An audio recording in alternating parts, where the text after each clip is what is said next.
श्रमण संघीय महामंत्री पूज्य गुरुदेव श्री सौभाग्य मुनि जी महाराज साहब, युग पुरुष उपाधि भगवान श्री प्रमेय ऋषि जी महाराज साहब, माम जीवन निर्मात्रे श्रमणी श्रावणी सदगुरुवर्या डॉक्टर श्री रवि रश्मि जी महाराज साहब के पावन चरण कमलों में वंदन नमस्कार करने के पश्चात उपस्थित भव्य आत्माओं, सो रहे हैं आप जैन रामायण। सुना आपने राजा दशरथ को वैराग्य होता है और दीक्षा लेने का निर्णय करते हैं और दीक्षा की घोषणा के साथ ही वह अपना राज्य भार उतार करके बड़े पुत्र राम को देना चाहते हैं। इसकी घोषणा हो जाती है, राम के राज्याभिषेक प्रातः होना है और राजा दशरथ ने दीक्षा लेनी है। भरत ने जब सुना कि पिता घर छोड़ करके जा रहे हैं, संन्यास ले रहे हैं, दीक्षा ले रहे हैं, आत्म कल्याण के लिए जा रहे हैं जंगलों में, मुनि के चरणों में, भरत पहले से ही वैरागी था, भव्य आत्मा, तरनहार आत्मा थी। और भरत जैसे ही ये सुनता है तो उसका वैराग्य भी उठ जाता है, उभर जाता है। और भरत जो है वह सोचता है कि मुझे भी पिता के साथ दीक्षा लेकर के अपना आत्म कल्याण करना चाहिए। इससे मुझे दो लाभ हो जाएंगे, पिता की सेवा भी, पिता का वियोग भी नहीं सहन करना पड़ेगा और संसार के ताप से भी मुक्ति मिल जाएगी, कर्म से भी मुक्ति मिल जाएगी, पिता की सेवा करने का मुझे सुअवसर भी मिल जाएगा। और ऐसा सोच करके भरत जो है वह भी पिता के पास पहुंचते हैं और दीक्षा की बात करते हैं। और माँ ककई से जाकर के जब दीक्षा की बात कहते हैं तो ककई पुत्र की दीक्षा की बात सुन करके चिंतातुर हो जाती है। वह ककई जो इतनी साहसी थी, इतनी पराक्रमी थी, जिसने युद्ध के टंकारों के बीच में और जिसने इतनी बड़ी युद्ध में लाशों के बीच में साहस के साथ राशन संचालन किया, वो ककई पुत्र मोह के कारण विवहल हो जाती है। कैसा होता है ये मोह? बड़े बड़े पराक्रमियों को भी बिल्कुल शिथिल कर देता है। बड़े बड़े पुरुषार्थियों को, बड़े बड़े महापुरुषों को ये मोह जो है वो वापस खींच करके ले आता है।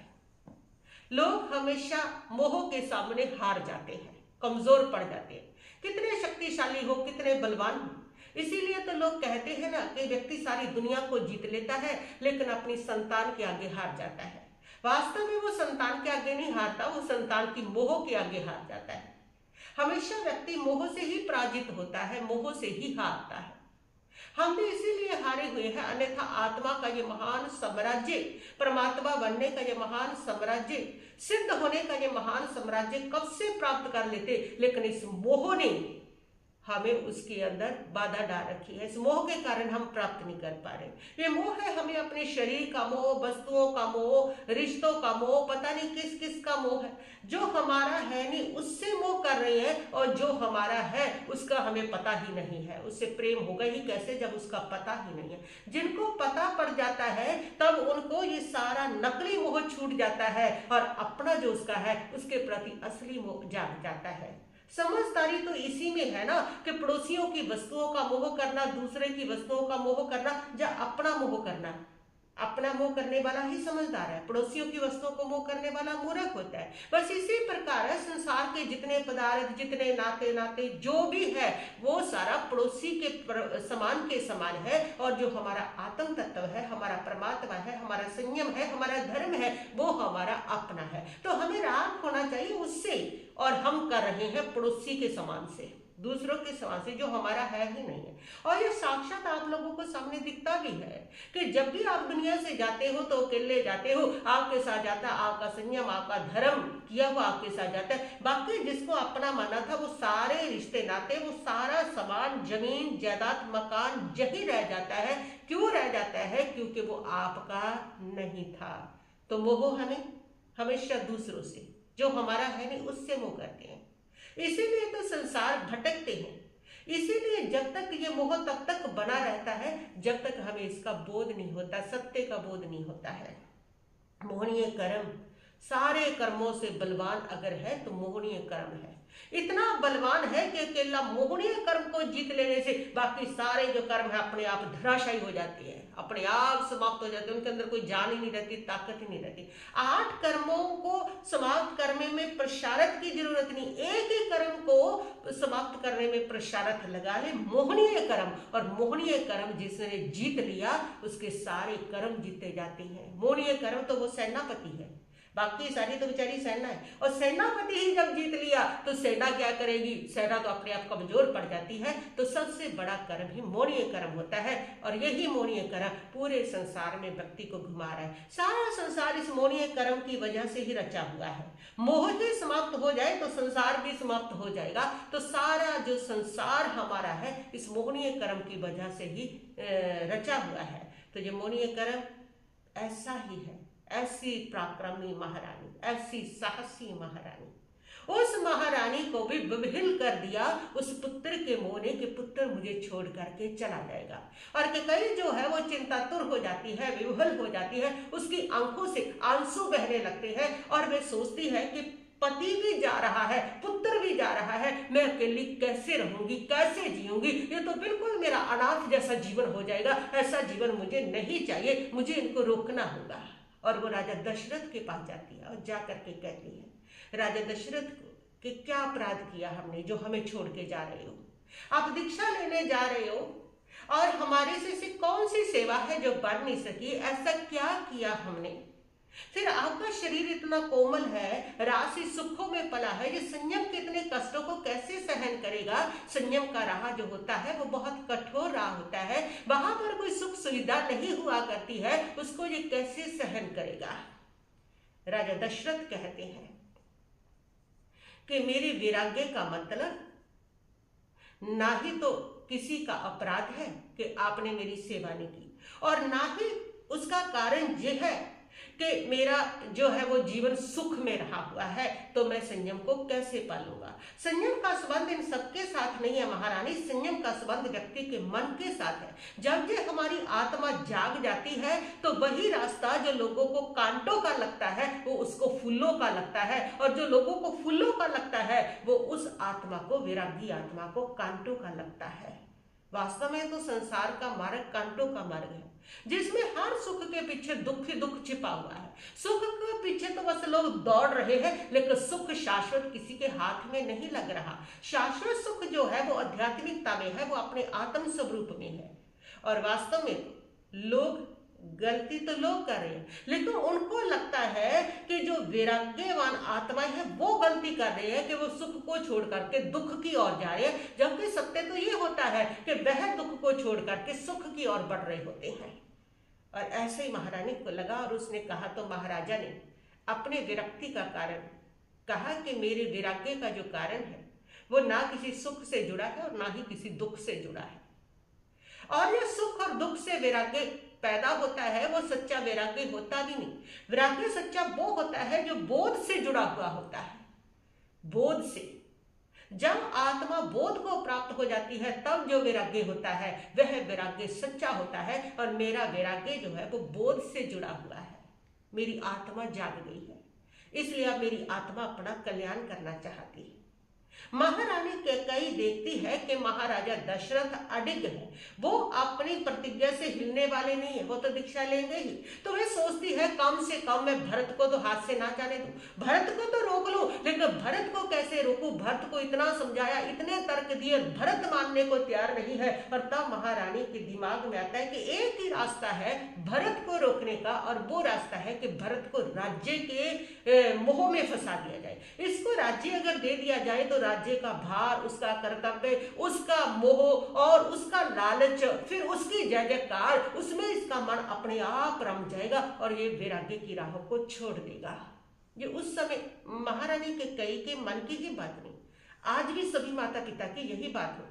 जब भी उनकी संतान दीक्षा लेना चाहती है, वो या तो भय से मार पीट करके उस मार्ग से हटाते हैं, या फिर उसके साथ साथ उनको अनेक प्रकार के लालच दिखाते हैं, लालच देते हैं, और वो लालच दे करके सोचते हैं किसी न किसी तरीके से इनको इसी संसार में बांध करके रखा जाए। तो आज भी ये चलता है। तो उस समय भी महारानी के हाथ में यही एक हथियार था कि इसको राज्य में अगर बांध दिया जाए तो ये कम से कम मुझे छोड़ करके नहीं जाएगा, ये घर छोड़ के नहीं जाएगा, ये संन्यास नहीं लेगा, दीक्षा नहीं लेगा, और इसको रखा जा सकता है। और तब उसके दिमाग में आता है लेकिन इसको राज्य दिया कैसे जाएगा, क्योंकि राज्य का अधिकारी बड़ा पुत्र होता है, बड़ा पुत्र राम है, और राम योग्य भी है, आज्ञाकारी भी है, बनीत भी है, और इसलिए इसको राज्य कैसे मिल सकता है।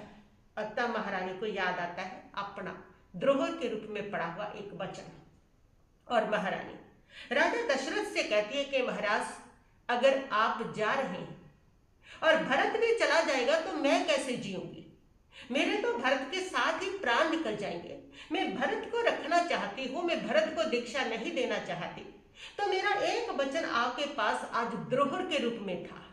महाराजा दशरथ ने कहा, हाँ याद है मुझे, बहुत अच्छी से याद है, मांगो तुम क्या मांगना चाहती हो, जो भी मांगना है तुम अपना मनोरथ कह सकती हो, बस ये छोड़ करके कि मुझे नहीं रोकोगी मेरे मार्ग से, वो उसमें नहीं आता है, लेकिन तुम्हारा जो मनोरथ है, तुमने जो लेना है वो तुम ले सकती हो।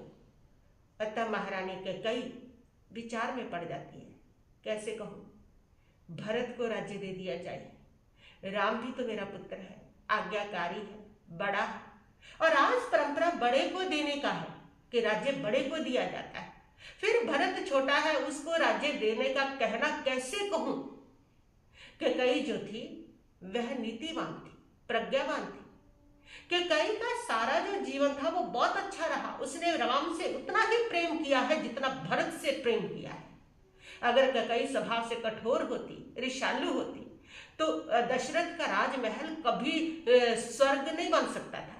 दशरथ के राजमहल से प्रेम और एकता का पाठ अयोध्यावासी नहीं पढ़ सकते थे। आज तक जो उसके घर के अंदर स्वर्ग रहा था वो इसी कारण था कि कई महारानी भी वैसी ही थी, और जिसके भरत जैसा वैरागी संस्कारवान पुत्र हुआ है, वो महारानी का चरित्र इतना गिरा हुआ नहीं था कि वो ईर्ष्या से भर जाए, लेकिन उसके सामने एक समस्या आकर के खड़ी होगी, और वो समस्या यही थी कि उसका पुत्र दीक्षा ले रहा है और वो पुत्र को रोकना चाहती है। एक ही हथियार है कि उसको राज्य का लालच दिया जाए, उसको राज्य के भार दे दिया जाए, उसको राज्य का प्रति मोह पैदा कर दिया जाए, इसमें उलझा दिया जाए, फंसा दिया जाए, ताकि वो घर छोड़ करके ना जाए। एक ही बस उसका ये मंशा थी और उसकी कोई मंशा नहीं थी।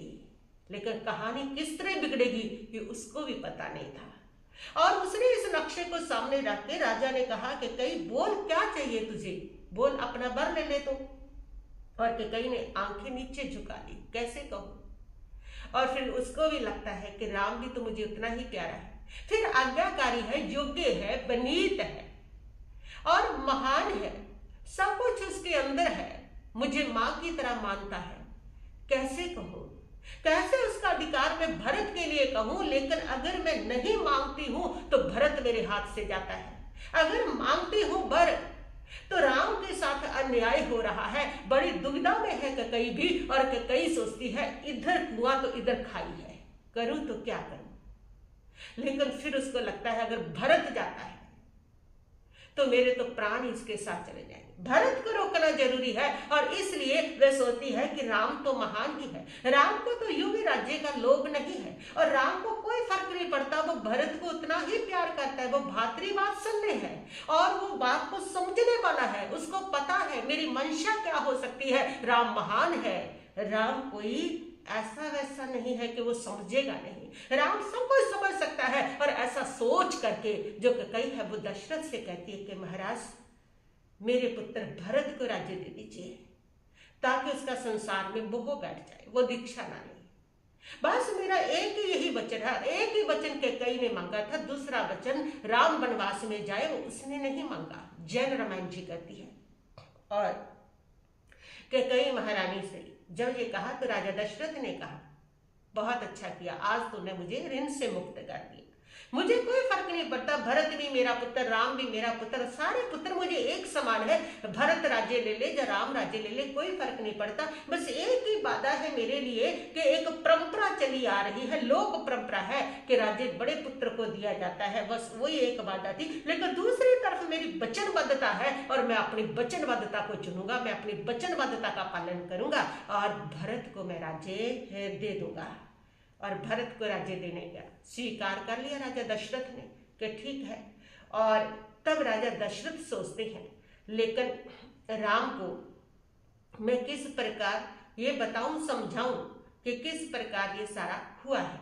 और इतने में जो भरत है वो महलों से नीचे उतरते हैं, वैराग्य के लिए, दीक्षा के लिए उतरते हैं, पूरी तैयारी के साथ, पूरे वैराग्य के साथ वो अपने भावों में चढ़े हुए हैं, माला उन्होंने पहनी हुई है। और भरत सीढ़ियां नीचे उतरते हैं और जैसे आते हैं राजा दशरथ उनको अपनी गोद में बैठाते हैं और भरत उनको संसार असार है, शरीर भोग ये सब क्षणिक है, कुछ नहीं है, ऐसे महान वैराग्य में विचार सुनाते हैं। तो राजा दशरथ कहते हैं कि भरत तुम सच में वैराग्य को प्राप्त हो गए हो, तुम सच में बोध को प्राप्त हो गए हो, तुम सच में भव्य हो, तुम सच में तरनहार हो।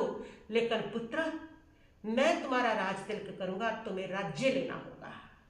और भरत कहते पिताजी मैं राज सिंहासन पर कभी नहीं बैठूंगा, मुझे ये सिंहासन नहीं चाहिए, मुझे वो परमात्मा का सिंहासन चाहिए जो कभी छूटता नहीं है। और वो परमात्मा का सिंहासन, मैं अपने कर्मों का नाश करना चाहता हूँ, सारे कर्मों को समाप्त करके मैं अपनी आत्मा को शुद्ध बुद्ध परमात्मा बनाना चाहता हूँ, मैं उधर जाना चाहता हूँ। और तब राजा दशरथ भरत को बताते हैं कि भरत मेरी वचनबद्धता है, तुम्हारी माँ ने युद्ध के अंदर मेरी सहायता की थी, तब मैंने इनको वरदान दिया था और उस वरदान में इन्होंने तुम्हारे लिए राज्य मांगा है, इसलिए तुम्हें राज्य सिंहासन पर बैठ करके मेरे वचन का पालन करना है, मेरे वचन को सत्य करना है। और अगर तुम ऐसा नहीं करते हो तो मेरा वचन असत्य हो जाएगा, मेरा अपयश फैल जाएगा, अपकीर्ति फैल जाएगी। कैसा महान राजा था, अपनी दी हुई पत्नी को एक वचन भी पूरा नहीं कर सका। तुम्हारे हाथ में है पुत्र। लेकिन भरत जो है वो कहता है कि ये हरगिज नहीं हो सकता, ये कभी नहीं हो सकता, क्योंकि भाई के रहते, बड़े भाई के रहते मैं छोटा सिंहासन पर बैठूं, ये कैसा अनुचित कार्य है, ये आर्य संस्कृति नहीं है पिताजी। भरत अपनी जगह पर सही है, बड़ा भाई सामने हो और छोटा राज सिंहासन पर बैठे, ये उचित भी तो नहीं लगता। राजा दशरथ राम को बुलाते और राम को बुला करके कहते हैं कि बेटा ऐसे ऐसे मैं वचनबद्ध था, उस वचनबद्धता में तुम्हारी माता के कई ने भरत के लिए, भरत को रोकने के लिए, भरत के मोह में आकर के ताकि ये घर छोड़ करके ना जाए, इसके लिए राज्य मांगा है और मैं इसको राज्य दे रहा हूं, मेरी वचनबद्धता है, तुम क्या करोगे। तब राम एक ही बात कहते हैं कि पिताजी आप मेरी चिंता मत कीजिए, अपने वचन को झूठा मत होने दीजिए, अपने वचन की रक्षा कीजिए। आपने सही किया है, अपने वचन का पालन किया है और कोई फर्क नहीं पड़ता कि कई माँ भरत, मैं भरत में कोई फर्क नहीं है, जो भरत है वह मैं हूँ, जो मैं हूँ वो भरत है, कोई भी फर्क नहीं है। और फिर मुझे क्या फर्क पड़ता है, वो पुत्र ही कैसा, जो पिता की चिंता को दूर न कर सके, जो पिता के दुख को दूर न कर सके, पुत्र उसी को कहा जाता है जो माता पिता की बुढ़ापे में रक्षा करता है। जब माता पिता संकट में होते हैं, जो तब उनकी रक्षा करता है, जो उनको पवित्र करता है, जो उनके धर्म की रक्षा करता है, उनके वचनों की रक्षा करता है, वही पुत्र कहलाने का अधिकारी होता है। और जो माता पिता के चिंता को दूर नहीं करता, वो पुत्र कहलाने का अधिकारी भी नहीं हुआ करता। और फिर पिताजी तुमने मुझे बुलाया, पूछा, तुम्हारा अधिकार, तुम्हारा राज्य वचनबद्धता के कारण भरत को देना पड़ रहा है, इसमें मेरी राय की क्या जरूरत है, ये आपकी कमाई संपत्ति है, ये आप क्या अपना राज्य है, इसमें मेरा क्या है। और इसमें मेरी सलाह बिल्कुल उचित है। ये तो ये दर्शाती है कि मैं इतना अवनीत हूं, मैं इतना निकम्मा हूं कि आपको अपनी ही संपत्ति प्रयोग करने के लिए मेरी सलाह लेनी पड़ रही है। पिताजी इसमें मेरी आपकी इच्छा है, आप इसका जो भी कर सकते हैं, भरत को दीजिए, मुझे दीजिए, लक्ष्मण को दीजिए, जो भी, किसी में कोई फर्क नहीं है, हम चारों भाइयों में कोई फर्क नहीं है। लेकिन सबसे बड़ी बात है कि आप अपने वचनों को असत्य मत होने दीजिए। अगर आपका वचनों के कारण आपका अपयश हो गया, आपकी अपकीर्ति, आपका गौरव नष्ट हो गया, वो पुत्र के लिए सबसे बड़ा अभिशाप हुआ करता है। ऐसा पुत्र नहीं होता जो माता पिता के गौरव को मिटा देता है। सबसे बड़ा है आपका गौरव सुरक्षित रहना, आपका वचन सुरक्षित रहना, आपका वचन मिथ्या ना होना, ये अपयश ना फैलना कि एक इतना पराक्रमी राजा जो है अपनी पत्नी का जो वचन है वो दे करके मुकर गया, उसका वचन पूरा ना कर सका। ऐसी परंपरा चालू ना हो दुनिया के अंदर, और ऐसी परंपरा महान राजाओं के द्वारा जब चालू होगी तो घर घर में भी चालू हो जाएगी। इसलिए उसकी रक्षा करना मेरा भी फर्ज है। और भरत फूट फूट करके रोते हैं कि मैं राज सिंहासन पर नहीं बैठूंगा, किसी भी हालत में नहीं बैठूंगा। ये हो नहीं सकता कि बड़ा भाई मेरे सामने हो और वो राज सिंहासन पर हो और छोटा राज सिंहासन पर बैठे। ये अयोग्य कार्य, उचित कार्य मैं नहीं करूंगा। और ऐसी स्थिति में राजा दशरथ बड़े चिंतित हैं, उनकी दीक्षा में विघ्न पड़ गया है। इधर भरत राज्य नहीं ले रहा और इधर राजा दशरथ राज्य देकर के दीक्षा लेना चाहते हैं। अब जब तक वो राज्य नहीं लेगा, वो वचन से मुक्त नहीं हो पा रहे, दीक्षा नहीं ले पा रहे, उनको लगता है मेरी दीक्षा में आकर के विघ्न पड़ गया कि भरत मान नहीं रहा है। और ऐसे समय में राम की बुद्धि ने उस समस्या का समाधान किया। राम समझते थे कि माता कैकेयी की मजबूरी है भरत को राज्य देना, उसको घर में रखने के लिए माता कैकेयी ने ये किया है। और राम को कोई फर्क नहीं है, राम इतने महान है, इतने महान है कि उनके लिए राज्य का मोह ये तो संसारी प्राणियों का काम है।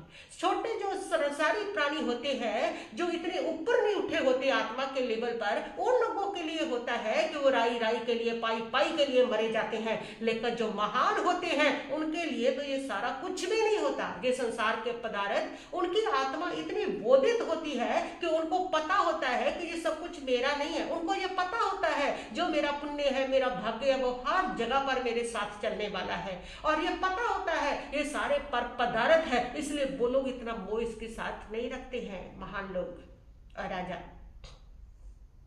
दशरथ जब ये सोचते कि मेरी दीक्षा में विघ्न पड़ गया है, अब ये ले नहीं रहा है, और तब राम कहते हैं भरत को कि भरत, पिता के वचन की रक्षा करना तुम्हारा भी कर्तव्य है और मेरा भी कर्तव्य है। अगर पिता का वचन पूरा नहीं होता है तो पिता की अपकीर्ति, अपयश फैलेगा और उसकी रक्षा करना पुत्र का कर्तव्य होता है। और भरत कहते हैं भैया ये भी तो कौन सा उचित है कि बड़ा भाई मेरे सामने नीचे बैठा हो और मैं सिंहासन पर बैठ के राज करूं, ये भी कौन सा उचित है, ये भी नहीं हो सकता। मैं राज सिंहासन पर नहीं बैठूंगा, मैं दीक्षा लूंगा। दीक्षा नहीं ली जा सकती, माता का वचन, पिता का वचन पूरा करना है। और तब राम निर्णय लेते हैं, तब राम कहते हैं सारी समस्या का समाधान एक ही है, मेरे रहते भरत सिंहासन पर बैठेगा नहीं, बैठ सकता भी नहीं और उचित लगता भी नहीं। भरत अपनी जगह पर सही है, वो सही लगता भी नहीं कि बड़ा भाई जो है वो नीचे बैठा है और छोटा भाई सिंहासन पर बैठा राज कर रहा है। भरत अपनी जगह पर सही है, लेकिन पिता के वचन का रक्षा करना, पिता के गौरव की, पिता के यश की रक्षा करना वो हर पुत्र का कर्तव्य है, मेरा भी और भरत का। और ऐसे समय में राम खुद डिसीजन लेते हैं ताकि भरत उस वचन को पूरा करने के लिए राज सिंहासन पर बैठ सके। और राम खुद डिसीजन लेते हैं कि मैं वन गमन करूंगा, मैं वन में जाऊंगा, ऋषि मुनियों ज्ञान प्राप्त करने के लिए, नई नई शिक्षा प्राप्त करने के लिए। और उसके बाद जैसा मेरा भाग्य होगा वहां मुझे कोई स्थान मिल जाएगा, वहां चला जाऊंगा, कोई राज्य मिल जाएगा, जो भी भाग्य में वो सब कुछ हो जाएगा। लेकिन मुझे इसकी चिंता नहीं है। मुझे सबसे बड़ी अगर मेरे लिए सामने कोई बात है तो वो है मेरे पिता के वचनों की रक्षा करना, मेरे पिता के वचन को मिथ्या ना होने देना, मेरे पिता का गौरव जो है वो हीन ना होने देना, उनका यश बने रहना। यही पुत्र बनने की सार्थकता होती है। सीखिए राम से पुत्र कैसा होना चाहिए, जो पिता की हर चिंता को दूर करता है, जो पिता के गौरव की रक्षा करता है, जो पिता को अपयश का भागी नहीं बनने देता, उसके लिए सब कुछ त्यागने का साहस रखता है, वही सच्चा पुत्र कहलाता है। तो ये पुत्र कहलाने वालों को सोचना चाहिए कि राम ने कैसे पिता के गौरव की रक्षा की। और आज जो पुत्र नशे करके अविनीतता के साथ, दुष्टता के साथ माता पिता का सर झुकाते हैं, लजाते हैं, उनकी बदनामी करते हैं, उनको सोचना चाहिए कि वो पुत्र कहलाने के हकदार भी नहीं हो सकते हैं। वो पुत्र नहीं, वो कुपुत्र हुआ करते हैं। सीखिए राम से पुत्र कैसा होता है, जो पिता के जश गौरव की रक्षा के लिए अपना सब कुछ त्यागने का सामर्थ्य रखता है, वो पुत्र हुआ करता है। और राम जो डिसीजन लेते हैं और डिसीजन लेकर के राम पिता दशरथ को वंदना करते हैं। दशरथ कहते हैं पुत्र तू कहाँ जाएगा, लेकिन राम कहते हैं पिताजी वो चिंता मत कीजिए, मेरा पराक्रम मेरा भाग्य मेरा साथ है और सब कुछ सही होगा, लेकिन आप अपने बचनों की रक्षा कीजिए, आप धर्म की रक्षा कीजिए, सत्य की रक्षा कीजिए। और राम नमस्कार करके माँ कौशल्या के पास जाते हैं और कौशल्या माँ को कहते हैं कि माँ मैं वन गमन कर रहा हूँ, ऐसी ऐसी समस्या आई है। भरत को घर में रखने के लिए माता कैकेयी ने उनको राज्य देने की बात कही है, ताकि उसका वो संसार में रह सके और उसको छोड़ करके ना जाए, उसमें उलझ जाए।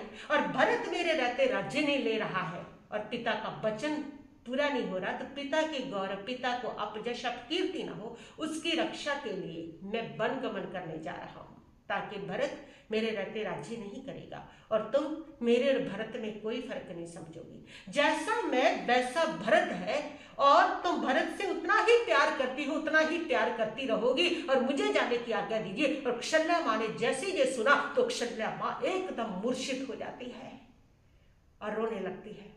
राम कहते हैं कि माँ ये क्या कर रही हो, वीर राजा की पत्नी होकर के, वीर पुत्र की माता होकर के इस प्रकार कायर बन करके विलाप करना, सभी तो है, सारे जहां पर है वो तुम्हारे पुत्र है और फिर मैं जा रहा हूं। माँ कौशल्या कहती है बेटा मैं भी तुम्हारे साथ जाऊंगी। राम कहते हैं माँ ये सही नहीं है, तुम्हारी उम्र बन के कष्ट तुम सहन नहीं कर पाओगी, मैं वहां जाऊंगा, दक्षिण दिशा की ओर जा रहा हूं, वहां अगर कोई उचित स्थान जब लगा, सेट हो गया, ठीक हो गया, मैं तुम्हें वहां बुला लूंगा। और इस प्रकार माँ को समझा करके जब राम जाने लगते हैं तो सीता को पता चलता है और सीता तब दौड़ी दौड़ी आती है राम के पास और कहती है कि मैं भी आपके साथ जाऊंगी। राम सीता को बहुत समझाते हैं, लेकिन सीता कहती है कि ये नहीं हो सकता, हमारा वचन ही यही था, ना कभी मैं आपका साथ छोड़ूंगी, ना कभी आप मेरा साथ छोड़ेंगे और मैं आपका साथ निभाने के लिए हमेशा आपके साथ रहूंगी, मैं साथ जाऊंगी। और राम के बहुत समझाने पर भी जब सीता नहीं मानती तो सीता तैयार हो जाती है और कौशल्या माँ सीता को कहती है कि पुत्री तुम क्यों जा रही हो, बनों के दुख कष्ट सहने बहुत कठिन है, तुम तो रहो कम से कम मेरे पास। और तब सीता कहती है कि माँ अगर यही स्थिति तुम्हारे सामने आ जाती, उस समय तुम किसको चुनती, तुम महलों को चुनती या अपने पति के साथ को चुनती।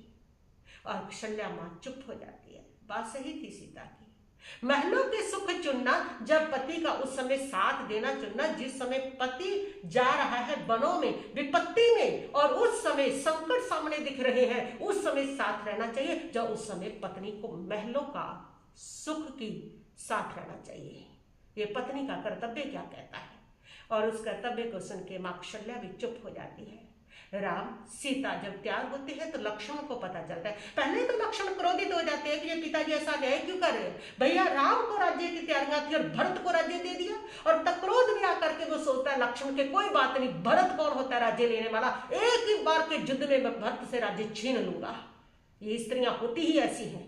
माँ कैकेयी ने तो देखो किस समय वरदान मांगा है, राज्य मांगा, संभाल के रखा, इसीलिए पुत्र को राज्य दिलाने के लिए। इस प्रकार जब वो सोचता है, लेकिन थोड़ी देर बाद वो सोचता है कि क्रोध में कुछ भी करना ठीक नहीं है और क्रोध बेहोशी की अवस्था होती है, उसको टाल देना चाहिए। और जैसे लक्ष्मण ने टाला तो उसको बुद्धि में आया कि भैया राम उनके लिए ये राज्य क्या है, तृण के समान त्याग दिया। फिर वो दृढ़ प्रतिज्ञा, जिसको छोड़ दिया उसको अब वो ग्रहण भी नहीं करेंगे। भैया राम जो भी कर रहे हैं वो उचित ही कर रहे हैं, इसलिए मुझे ऐसा अनर्थ नहीं करना चाहिए। ये सोच करके जो लक्ष्मण है वो माँ सुमित्रा के पास आते हैं, कौशल्या के पास आते हैं, आज्ञा लेते हैं। कौशल्या माँ उसको रोकती है कि पुत्र का वियोग हो रहा है, ऐसे में तू ही मेरे लिए एक आश्वासन था, तू भी जा रहा है। और तब लक्ष्मण कहता है कि माँ मैं भाई राम के बिना नहीं रह सकता, मैं उनके साथ ही जाऊंगा। मेरा भैया राम कष्ट भोगे वनों में और मैं रहूं महलों में, ये कभी हो नहीं सकता। भाई भाई का प्यार देखिए कितना है, किस प्रकार जो भाई है वो भाई के लिए वनों में अपने सुखों को छोड़ रहा है। और आज जो भाई है वो भाई के लिए सुखों को छोड़ना तो दूर, एक दूसरे के सुख छीन रहे हैं उल्टा, कि उसके पास इतना क्यों, उसके पास इतना क्यों, वो सुखी क्यों, ईर्ष्या कर रहे हैं, जेलस कर रहे हैं। और वहां पर देखिए कि एक भाई भाई के लिए सुखों को छोड़ रहा है। और माँ सुमित्रा के पास आता है। सुमित्रा माँ को भी देखिए कैसी आदर्श उस घर में थी, कैसे एक एक व्यक्ति महान था उस घर का। माँ सुमित्रा से आके आज्ञा मांगता है तो माँ सुमित्रा रोती नहीं है। माँ सुमित्रा लक्ष्मण को गले से लगा के कहती है कि पुत्र, आज तूने मेरे दूध की लाज रख ली है, आज मुझे तुझे जन्म देने पर गौरव हो रहा है कि एक भाई, जब तेरा बड़ा भाई जंगलों में जा रहा है तुम उसकी सेवा के लिए जा रहे हो। जाओ मेरे पुत्र, अपने भाई की पूरी पूरी सेवा करना, जब वो सोए उसके बाद सोना, जब वो खाए उसके बाद खाना, उन दोनों की पहरेदारी करना, रक्षा करना, ये तुम्हारा कर्तव्य है। तुम जाओ अपने भाई के साथ। वो पहली मां थी जो एक दूसरी बड़ी बहन की, जो एक विमाता होकर के उस पुत्र के लिए अपने पुत्र को कुर्बानी देती है। वो इतिहास की पहली मां सुमित्रा थी जिसने गौरव महसूस किया था। ऐसे पात्र थे उस दशरथ के घर में। और लक्ष्मण तब जाते हैं राम के पास, साथ में चलने के तीनों जब तैयार होते हैं और तीनों ही जब बाहर निकलते हैं महल से, तो अयोध्या में हाहाकार मच जाती है। सबके प्रिय राम, सीता, लक्ष्मण, और जैसे ही वो जंगलों में जाते हैं तो इनके त्याग को देख करके, क्या त्याग है, अपने पिता की रक्षा के लिए, भाई भरत के लिए ऐसे तृण के समान राज्य छोड़ करके चल पड़े, महलों का सुख छोड़ करके और बड़ों के दुखों को चुन लिया। क्या त्याग है इनका। और सीता को देखिए, इतनी सुंदर राजकुमारी होके, कोमल राजकुमारी होकर के पति का साथ दे करके कैसा आदर्श उपस्थित किया है। उनके इस त्याग से लोग इतने प्रभावित हुए, अयोध्यावासी जनता इतनी प्रभावित होती है, इतनी प्रभावित होती है कि उनकी जय जयकार होती है और उनका जो जश हमेशा तक कायम हो जाता है। और उनकी इस त्याग से उनके प्रति हमदर्दी हुई और कैकेयी के प्रति अपवाद फैल गया। लोग कैकेयी को बुरा भला कहने लगे, इसकी वजह से हुई, सारी मुसीबत की जड़ गई है, वो सारे जंगलों में चलेगी, जंगलों के कष्ट भोग रहे हैं। ऐसे सुंदर सुंदर पुत्र, और उनके घर की वो कहानी थी, उनके मन में कुछ नहीं था, लेकिन ये सारा अपवाद जनता के द्वारा दिया गया है। जो दूसरे के घरों को देखते हैं, दूसरे के घरों का निर्णय करते हैं, वो इसी प्रकार किया करते हैं। लेकिन जो प्रेम वाले महान लोग एक ही घर में रहते हैं, उनका जो निर्णय होता है वो अपने धर्म के लिए, अपने गौरव के लिए, अपनी रक्षा के लिए, अपने माता पिता के जश के लिए और उसके लिए हुआ करता है। उनका परिवार का निर्णय तो उसके लिए था। उसमें ना राम को शिकवा था, ना सीता को शिकवा था, किसी को भी शिकवा नहीं, ना राजा दशरथ को शिकवा था, ना भरत को शिकवा था, किसी को भी शिकवा नहीं। उनका तो ये निर्णय एक तरह से बड़े प्रेम से, सहमति से हुआ था, बड़े प्रेम से। और राम को कोई गिला शिकवा ही नहीं है, बड़े प्रेम से छोड़ा था। उनके लिए राज्य का मोह कुछ था ही नहीं, ना भरत को राज्य का मोह है, ना ही किसी प्रकार का राम का राज्य का मोह है, ना ही वहां पर कोई झगड़ा है, ना ही वहां पर कोई क्लेश है। क्लेश झगड़े वहां होते हैं जहां सत्ता संपत्ति के साथ मोह होता है। और ऐसे ऐसे महान आत्माएं उस घर में रह रही है जिनको सत्ता संपत्ति से कोई लगाव नहीं है, कोई मोह नहीं है। वहां पर क्लेश कैसे हो सकते हैं, वहां पर झगड़े कैसे हो सकते हैं। इसीलिए तो वो रामायण बनी है, इसीलिए तो इनके चरित्र महान बने हैं। उनके लिए तो अयोध्या का राजा फटवाल की तरह थे, उधर से वो ठोकर लगा रहा था, उधर से वो ठोकर लगा रहा था। किसी को भी कोई लगाव नहीं था उस अयोध्या के राज्य से। उनको तो बस एक दूसरे के प्रति, एक दूसरे की भावनाओं को समझना आता था, एक दूसरे को जानना आता था। राम भी समझ रहे थे कि माता कैकेयी जो है उसने पुत्र के वियोग के कारण ये कदम उनको उठाना पड़ा। कितनी बड़ी बात है, अगर एक मां अपने पुत्र का वियोग नहीं सहन कर सकती, उसको राज्य दिया जा रहा है, मेरा भी भाई है और वो भाई है जिसको मैं बेहद प्यार करता हूँ, वो भाई है जिसको राज्य का जरा भी लालच नहीं, वो भाई है जो मेरे लिए अपना खून तक बहाने को तैयार है, वो भाई है, उस भाई के लिए अगर राज्य छोड़ भी दिया है तो कोई बड़ी बात नहीं है। फिर पिता के गौरव की बात है, पिता की रक्षा की बात है, उसमें दुख कैसे हो सकता है? कोई दुख नहीं है। सारा काम उनकी बड़े प्रेम से, सहमति से होता है। लेकिन जैसे ही उनके त्याग के प्रति जनता को हमदर्दी होती है और कैकेयी को अपवाद हो जाता है। कैकेयी का तो फिर इतना अपयश उससे मिला, इतनी अपकीर्ति मिली कि उसका कहीं एंड ही नहीं है, अब तक चल रही है, पता नहीं कब तक चलेगी, ऐसा अपयश उनको मिला। और तब राम सीता जब जाते हैं, इतना अपयश फैलता है, अपवाद फैलता है, तो उस समय कहते हैं राजा दशरथ के भरत तुम अब राज्य संभालो ताकि मैं दीक्षा लूं। वो चले गए हैं और भरत कहता है कि मैं हरगिज भी राज्य नहीं लूंगा, मुझे सिंहासन पर बैठना नहीं। और राम के जाने से भरत ऊंची ऊंची रो रहा है, ये सब क्या हो गया। और तब राजा दशरथ कहते हैं कि मेरी दीक्षा में विघ्न पड़ गया, ना ये राज्य ले रहा है और रो रहा है, और ना वो चले गए हैं जंगलों को और राज्य को संभालने वाला नहीं, मैं दीक्षा लेना चाहता हूं, मेरी दीक्षा में विघ्न पड़ गया। और तब के कई कहती है कि महाराज आपने तो अपना वचन दे करके पूरा कर लिया, अब भरत राज्य नहीं ले रहा, इसमें आपका क्या कसूर है, आपका तो वचन पूरा हो गया। सारा कसूर महाराज मेरा ही है, मैंने वचन मांगा तो ये सब कुछ हुआ, ना मैं मांगती वरदान और ना ये सब कुछ होता, मेरे वरदान की वजह से हुआ। लेकिन मुझे नहीं पता था ये कहानी इस प्रकार बिगड़ जाएगी, इस सारा दोष मेरा है, मेरे कारण लक्ष्मण की पत्नी रो रही है, शत्रुघ्न रो रहा है, इधर भरत रो रहा है, सारे अयोध्यावासी दुखी हो रहे हैं, सारा महल खाने को आ रहा है, शमशान लग रही है अयोध्या उन तीनों के जाने से, और वो जंगलों के दुख उठा रहे हैं, उनकी माताएं रो रही हैं, आपकी दीक्षा में विघ्न पड़ गया। इस सारे का कारण महाराज मैं ही हूं। और कई पश्चाताप में जल रही है कि अगर भरत ने राज्य करना ही नहीं था, रुकना ही नहीं था, तो मुझे राज्य मांगना ही क्यों था, ना मांगती तो अच्छा था। लेकिन मैंने तो इसके लिए किया था, मेरी मंशा ये नहीं थी, मंशा कुछ और थी और हो कुछ और गया। और अक्सर ऐसे होता है, हमारा उद्देश्य कुछ और होता है, करते कुछ और उद्देश्य से है और उसका रिजल्ट कुछ और निकल आता है। इतना बड़ा उसका रिजल्ट निकलेगा कि राम सीता सब वन को चले जाएंगे, ये कहीं को पता नहीं था, ये उसका उद्देश्य भी नहीं था। मोह के कारण इतना ही उद्देश्य था, भरत को घर में रख लिया जाए, बस इतना ही उद्देश्य था। और वह रो रही है, लेकिन बात इतनी बिगड़ गई कि कई कहती है कि वो जो बनाई ना जा सके, इतनी बिगड़ गई अब। लेकिन राजा दशरथ ने फिर भी उस बिगड़ी बात को बनाने की कोशिश की, अपने सामंतों को, मंत्रियों को बुलाया और कहा कि तुम जाओ राम सीता लक्ष्मण के पीछे और किसी भी तरह से उनको मना करके लाओ। अयोध्या में देखो कैसा अपवाद फैल गया, सभी महारानी कई को बुरा भला कह रहे हैं, इन्हीं का दोष निकाल रहे हैं, और फिर सारी अयोध्या भरत राज्य ले नहीं रहा, वो ऊंची ऊंची रो रहा है, इसलिए तुम जाओ मना करके लेके आओ। सामंत जाते हैं, अयोध्यावासी राम लक्ष्मण के पीछे चल पड़े हैं। इतने त्याग का इतना प्रभाव, क्या महापुरुष है, क्या आत्माएं है, क्या महानताएं है, किस प्रकार इतना बड़े अपने अधिकार को छोड़ करके जंगलों के दुखों को चुन लिया है अपने पिता के वचन के पालन के लिए। ऐसा पुत्र हो सकता है किसी का, ऐसी पत्नी हो सकती है किसी की, महलों के सुखों को छोड़ के पति के साथ वन के दुखों को चुन लिया।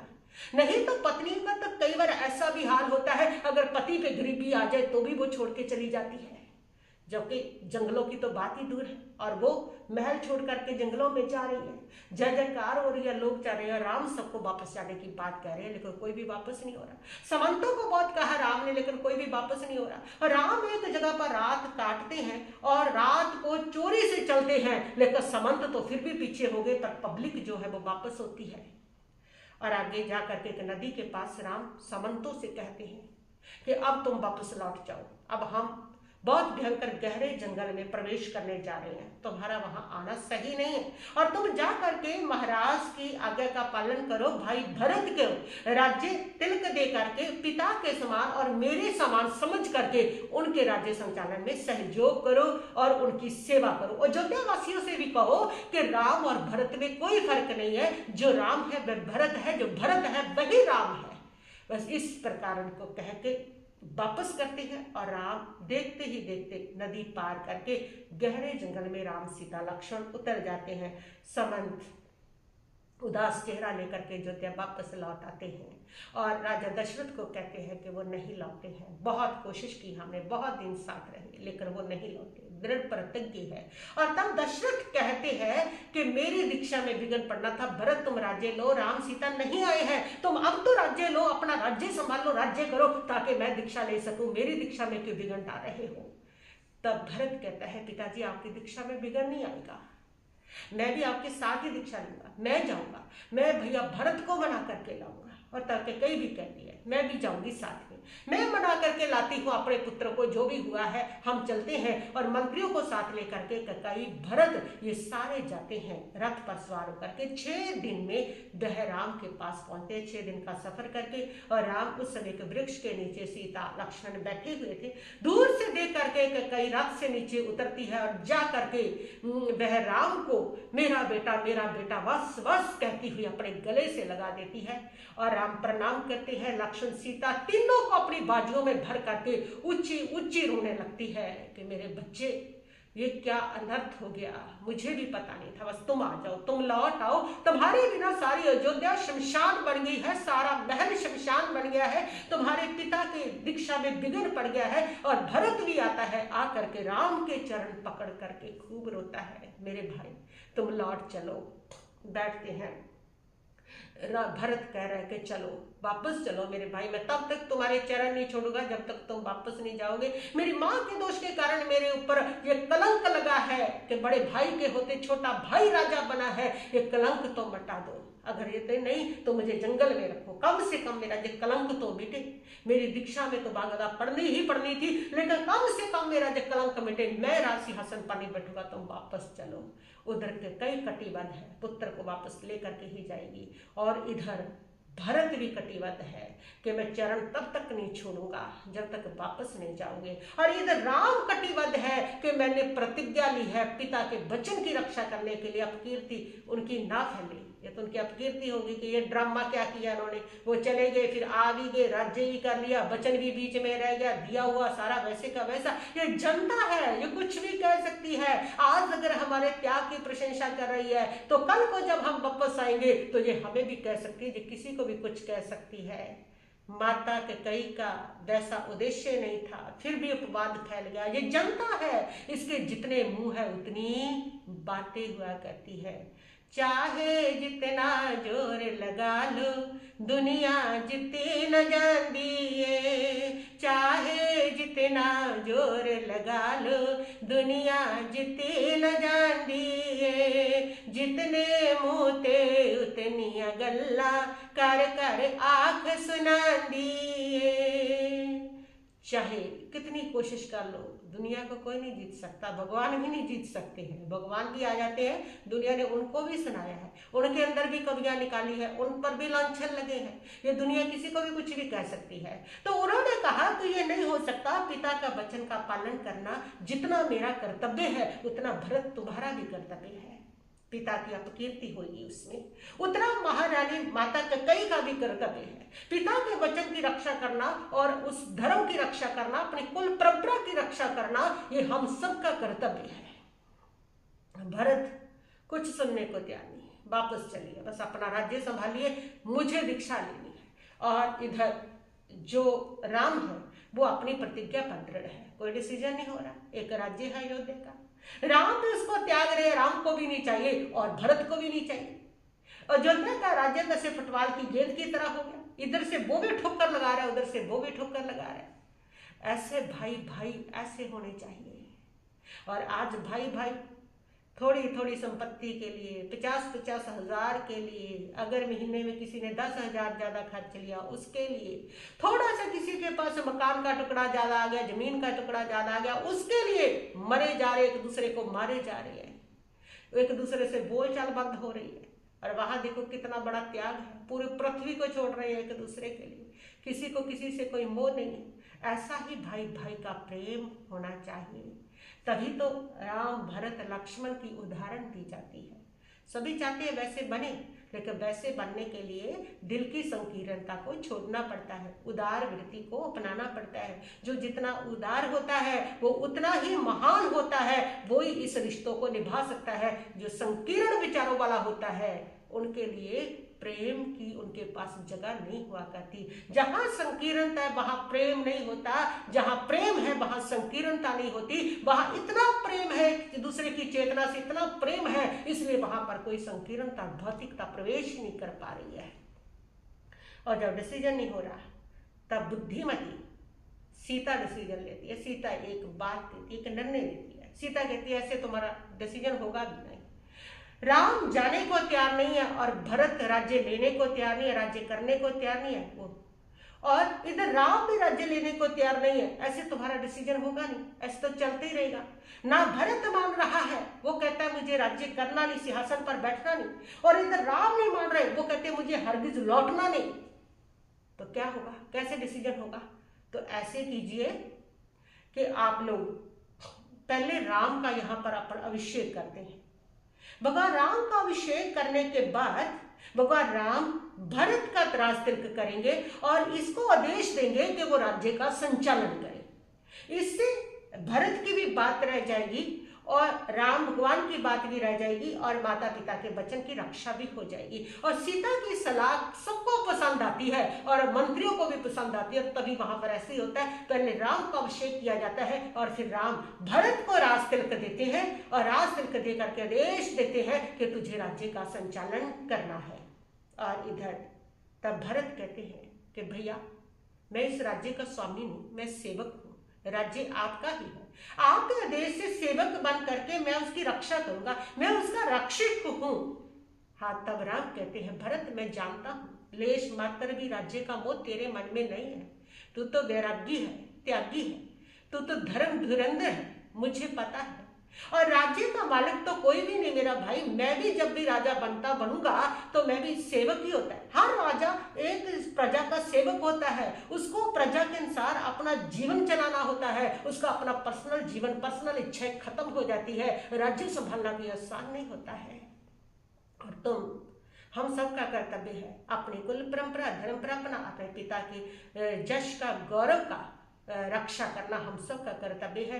और तब वहां पर उनको तिलक करके और उनको आदेश दे करके, और तब भरत कहते हैं कि पिता के समान ही बड़े भाई की आज्ञा मेरे लिए शिरोधारी है, मैं भाई की आज्ञा का उल्लंघन नहीं कर सकता, उनकी आज्ञा होने के कारण मैं इसको रक्षक बन करके संभालूंगा, लेकिन उस राज्य का स्वामी कभी नहीं बनूंगा। और भरत कई सब लौट आते हैं और राजा दशरथ देखते हैं भरत को राज तिलक हुआ है और राज्य संचालन करने लगा है। वो अपना भाई का राज्य समझ करके, उनकी अमानत, उनकी द्रोहर समझ करके उसकी रक्षा करने लगा है और उसका राज्य संचालन बढ़िया दे करके राजा दशरथ दीक्षा लेते हैं। और दीक्षा लेकर के सत्यवती मुनि के पास दीक्षा लेकर के तप, त्याग, तपस्या करने लगते हैं। और भरत इधर राज्य का संचालन रक्षक बन करके कर रहा है। भरत की स्थिति तो वही थी, घर में वैरागी भरत जी, वो तो महल में रह के भी, राज्य संचालन करते हुए भी, और उस घर में रह करके भी भरत भीतर से वैरागी थे। बिल्कुल वैसे जैसे कमल कीचड़ में रह करके कीचड़ से अलग रहता है, इसी प्रकार भरत थे। भरत उसमें रह करके उनसे अलग थे। हर पल भरत की ये भावना थी, वो दिन कब आएगा जब मैं ये सारा जंजाल छोड़ करके भैया को उसके मानत संभला करके मैं दीक्षा लूंगा। और भरत देश निर्णय लेते हैं जिस दिन भी मुझे राम के दर्शन होंगे उसी दिन मैं ये राज्य त्याग करके दीक्षा लूंगा, उसी दिन इसको छोड़ करके भैया की मानत, भैया को संभला करके मैं दीक्षा लूंगा। और वो इसी भावना को नित्य प्रतिभाते हैं। वो दिन धन्य होगा जिस दिन ये सारा बोझ उतार करके मैं भी पिता के रास्ते पर चलूंगा, मैं भी आत्म कल्याण के मार्ग पर बढ़ूंगा, दीक्षा के मार्ग पर बढ़ूंगा। इस प्रकार की भावना से भरत उस राज्य का संचालन करें और राम, सीता, लक्ष्मण बन के गहरे वनों में उतरते हैं। आगे क्या होता है और अगले प्रवचनों में इसकी बात करेंगे। बस इतना ही कहती हुई मैं अपने वक्तव्य को यहीं पर स्थगित करती हूँ। ओम शांति शांति।